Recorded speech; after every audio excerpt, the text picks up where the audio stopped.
Hello friends, welcome back to my channel payesh kitchen. আজকে আমি তোমাদের সাথে টক ঝাল মিষ্টি তেঁতুলের চাটনির রেসিপি শেয়ার করছি। এই চাটনিটি কিন্তু সিঙ্গারা, দই বড়া, ফুচকা, পাপড়ি চাট এছাড়া বিভিন্ন স্ন্যাক্সের সাথে পরিবেশন করা হয়। আজকে এই ভিডিওতে আমি তোমাদের সাথে খুবই সহজ পদ্ধতিতে এবং অল্প উপকরণে এই রেসিপিটা বানিয়ে দেখাবো। প্রথমেই আমি কিছুটা নতুন পাকা তেঁতুল আর কিছুটা বীজ ছাড়ানো খেজুর গরম জল দিয়ে 30-35 মিনিটের জন্য ভিজিয়ে রাখছি।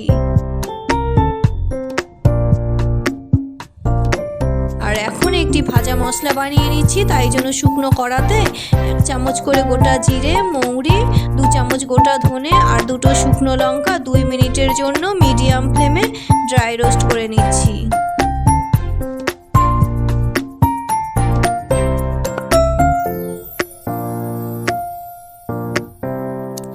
মশলাটি ভাজা আমার হয়ে গেছে। এবার এটিকে ঠান্ডা করে মিক্সিতে পেস্ট করে নিয়েছি।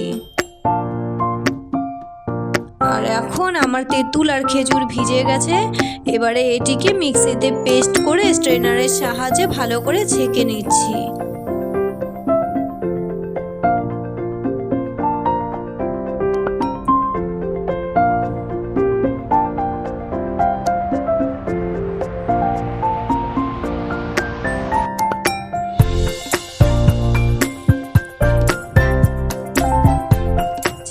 আমার হয়ে গেছে। এবার আমি ওভেনে বসিয়ে দিয়েছি আর দিচ্ছি ছোট ছোট করে কেটে রাখা আমসত্ত্ব, স্বাদ মতো নুন, কালারের জন্য কাশ্মীরি লঙ্কা গুঁড়ো আর মিষ্টির জন্য দিচ্ছি আখের গুড় আর চিনি।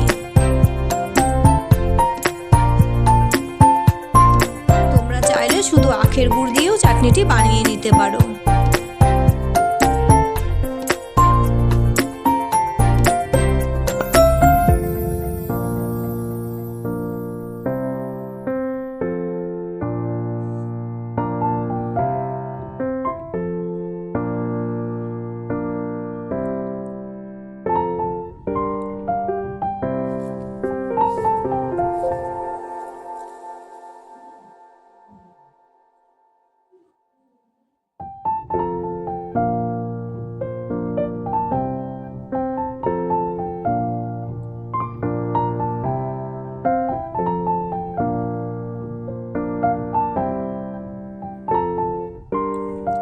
10-15 মিনিট মতো মিডিয়াম ফ্লেমে চাটনিটিকে ভালো মতো নাড়াচাড়ার পর বানিয়ে রাখা ভাজা মশলাটা এবারে দিয়ে দিচ্ছি।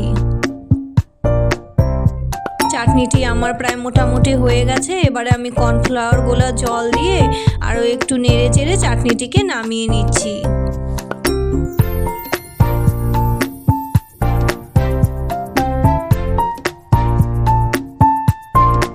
দেখো বন্ধুরা, চাটনিটিকে আমি কিন্তু এরকম পাতলা থাকতেই নামিয়ে দিচ্ছি, কারণ ঠান্ডা হলে আরও একটু ঘন হয়ে যাবে।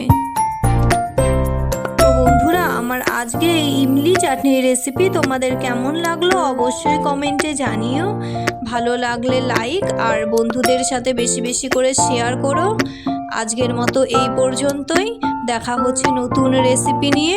ততক্ষণ পর্যন্ত সবাই সুস্থ থেকো ও ভালো থেকো। আসছি, টাটা।